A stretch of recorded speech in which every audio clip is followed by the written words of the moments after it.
Hello everybody and welcome back to another episode of Hermitcraft. I am in a strange and ominous place right now.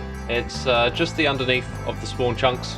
Something I will get to at some point, but I am here to check out the map in the middle of the spawn chunks that we've been putting together. And it looks like someone else has been taking it apart. This map has gone missing. I'll fix it, don't you worry.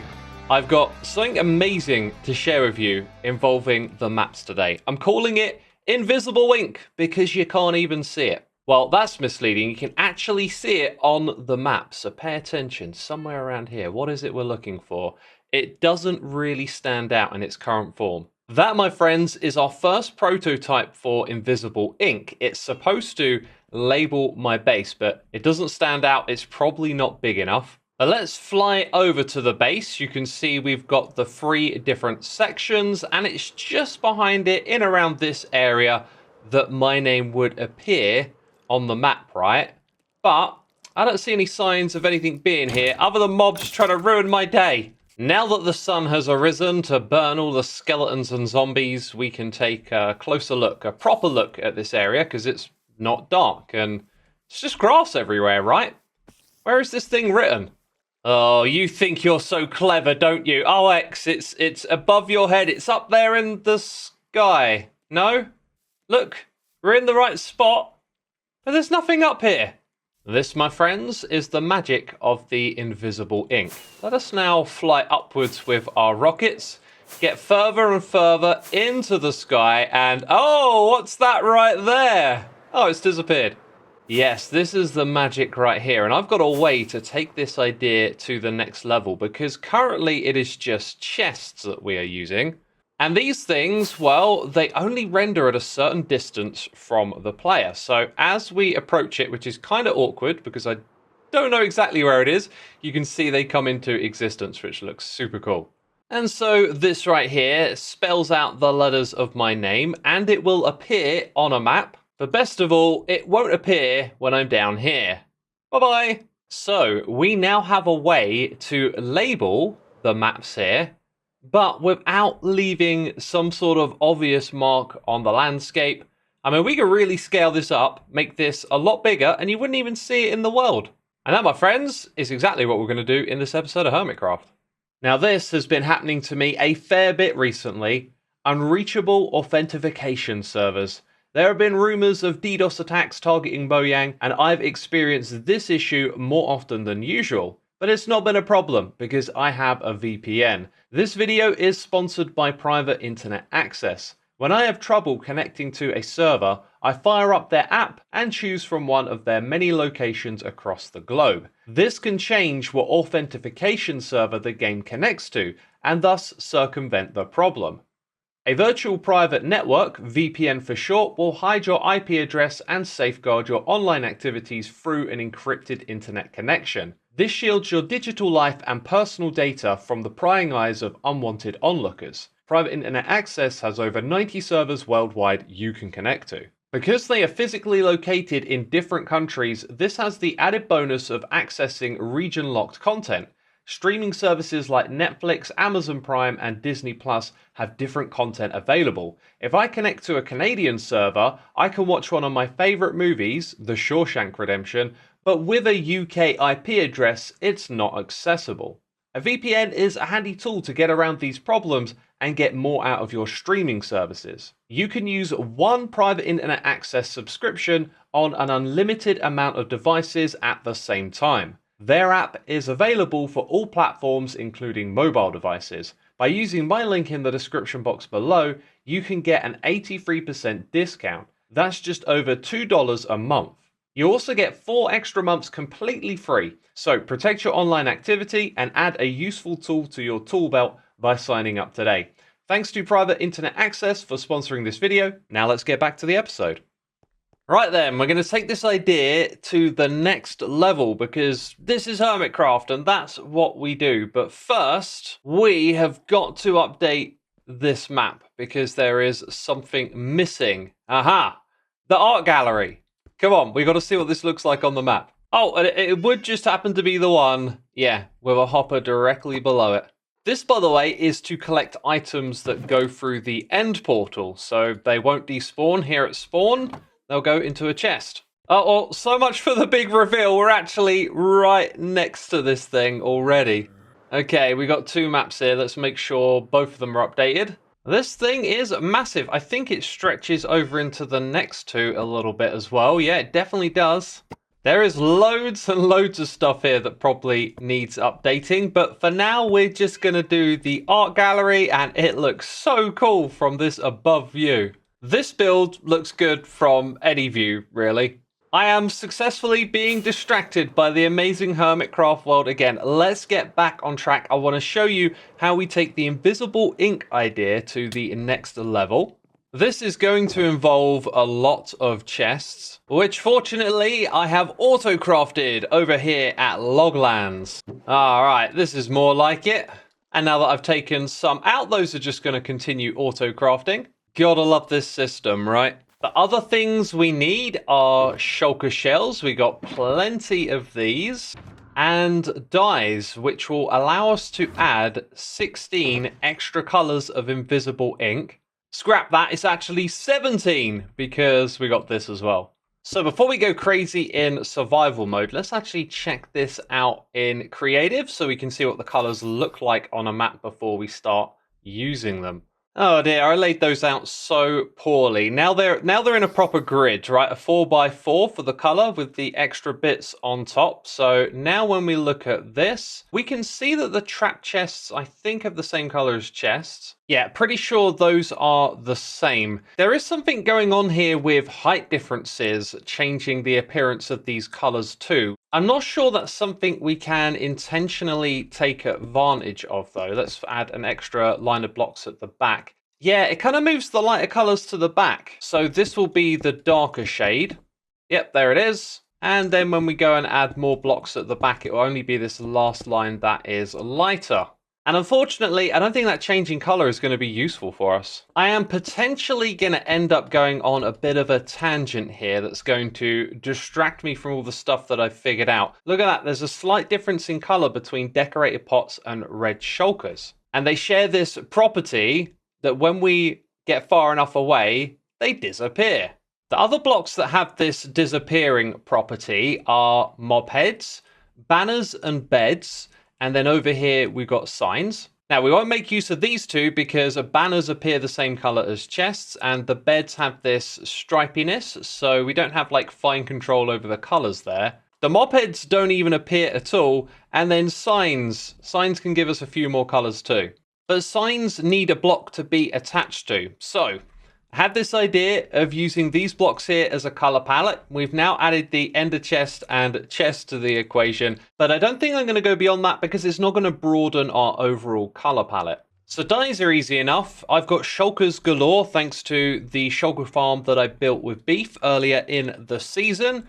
And now we've got to think about how to bring those colors to the map here. This is going to be no simple task if we want to make some remarkable impressions on our overworld map. And this is where what we're doing in the episode gets derailed from the game itself. We've got to hop onto the web and visit the Minecraft wiki. There is this article about map item format. There is a whole bunch of crazy technical stuff. And then there's this, the color table. If I use Control F and search for shulker, it then gracefully highlights the shulker box over here. And you got to be careful. This is actually the white shulker box. And because I use dark mode reader, it kind of looks like this here is dark. If I turn it off for a second, you can see that it's white and snow is the main color for this on the map. But all that bright light is making my eyes bleed. So let's continue down the list and look for more highlights. Here we go. So orange shulker boxes will display this color. And now they're actually all grouped together. We've got magenta, light blue. And this is great because I can pick up all of these values that we have here. And manually, one by one, I copied them all into this list. But in order to make use of these values, I had to convert them into hexadecimal. So I asked ChatGPT to help me with that, and it spat out this list of values. I also double checked these values are correct using a RGB color code converter. So that's the color for cyan. And here is the color for pink, and it's got the same numbers as the map values on the wiki. So now we've got the 17 colors as they're going to appear on a Minecraft map. We are doing all of this because I want to use these colors inside of my image editing software. And over here it has a swatches tab. You can see that we've got all the shulker box colors already in here. But this was absolutely painful. I would have to manually add a new swatch and grab its color by entering the hex value we got from ChatGPT down here. So this was a grind to do that also involved a lot of time using search to try and figure out how to get all this into a nice workflow and avoid grindy stuff like entering all of those values one by one. But long story short, I figured out how to turn these swatches into a color template. And when we use this mode called indexed color, I can apply those 17 colors here and look at how it manipulates the image behind us. We can change this up a little bit. We can remove diffusion, which actually looks a little better for the logo, I think. And then we can use pattern, which is yuck, and noise. Yikes.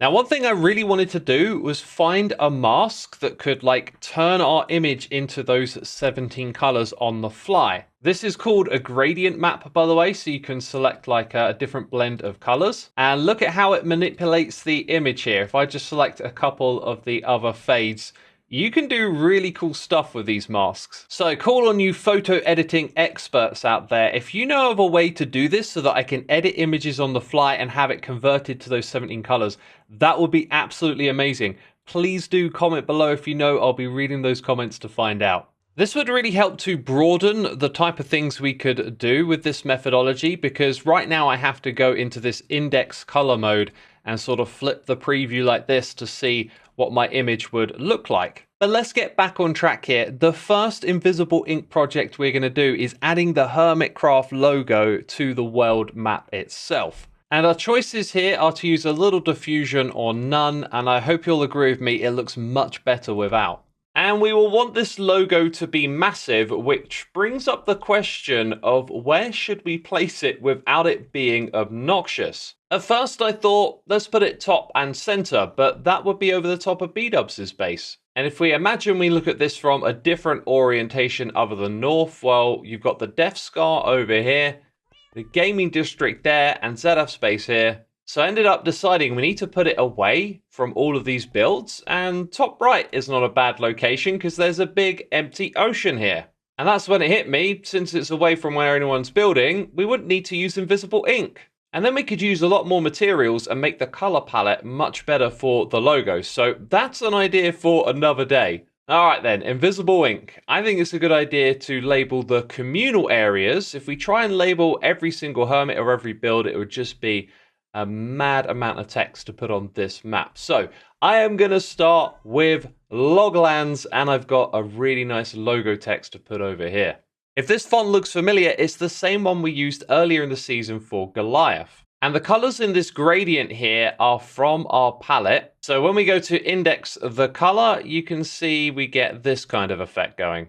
Now I've also given this thing a black background so that it adds some of these gray blocks along the edge here. And we're actually going to get rid of all the darker ones because I'm just using those gray ones to kind of cushion the whiteness with what's going to be behind it. And after a little more processing, we get this transparent image. Then we import this image into MC Stacker's mural tool, and we select all of the different wall colors. I'm having a moment of deja vu here. I've already shown you how to do all of this season, right? The reason we're selecting walls is because it doesn't support shulkers. All right, so now we got this, we're going to have to bring it into the world and then replace the wall blocks with shulkers. So then I import this in blocks into the world, do all the world edit stuff and replace them around. But let's not spoil this. Let's actually go and build this on Hermitcraft and see what it looks like when we're done placing all the blocks. I thought this was going to be easy, but it's massive. And that's why we're at the shulker farm again. In fact, I've been here overnight gathering up shulker shells.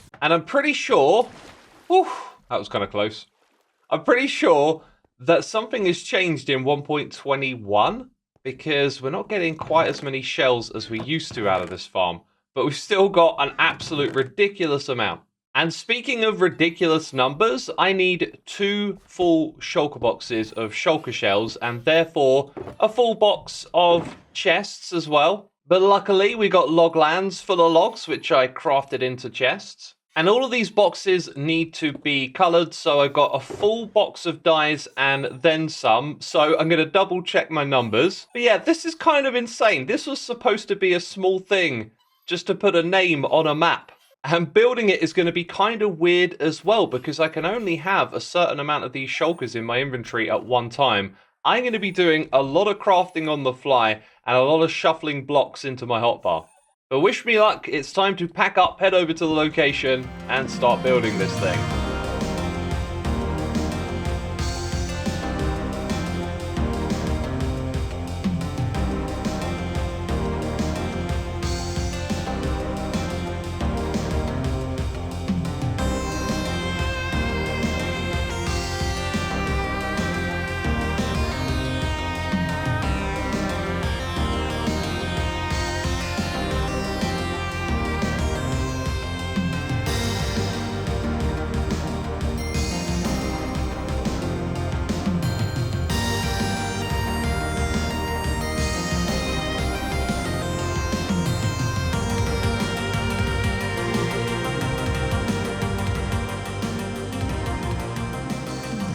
Well, that, my friends, was absolutely crazy. It took me over 3 hours to place all of these shulker boxes. I had considered this, but I didn't really know how time-consuming it would be, and making all of these shulker boxes is one thing, but then individually dyeing them one by one and then having to go place them one by one in the world was kind of mad. I must have clicked well over 20,000 times to get all of these blocks into place. And I am super excited now to go and pick up the map so we can update it. But look at this. I love watching the shulker boxes just come in and out of existence. And I've spotted something down below. I had done some crude testing with laying out shulker boxes, and I didn't see any shadows in my tests. But clearly we've got some now, and I would say that's a problem, but there's nothing over here, so I don't think it is.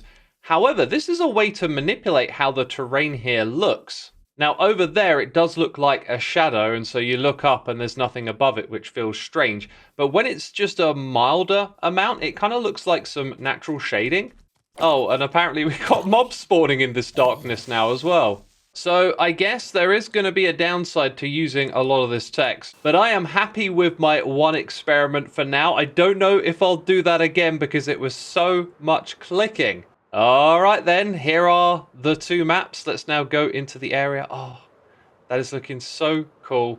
And it just goes over into this map a tiny bit. So was it worth it? I would actually say 110% yes. Let's put them down. Oh, that looks so cool. And it kind of pops out from a distance. You know, what's this over here? Oh, look at that. It's loglands.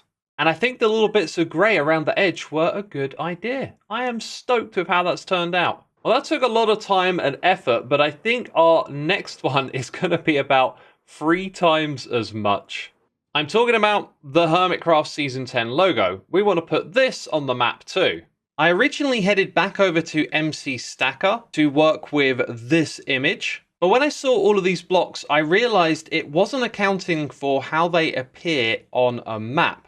All that fuss that I made with getting the map color values into my image editor, that's what made the previous thing possible. So I decided to look for a new tool to help me with this, and I found a really cool one called Map Art Craft. As you'll see from this block selection here, all of the blocks for the color on the left are broken into categories, and you can actually select which one you want to use for your map. So rather than block of diamond, I selected prismarine bricks, and we needed an insane amount of black wool, which I definitely don't have. So I'm going to have to go harvest some blackstone in the nether. Anyways, there's a whole bunch of settings over here that really allow you to dig in deep and get exactly what you want out of your map art.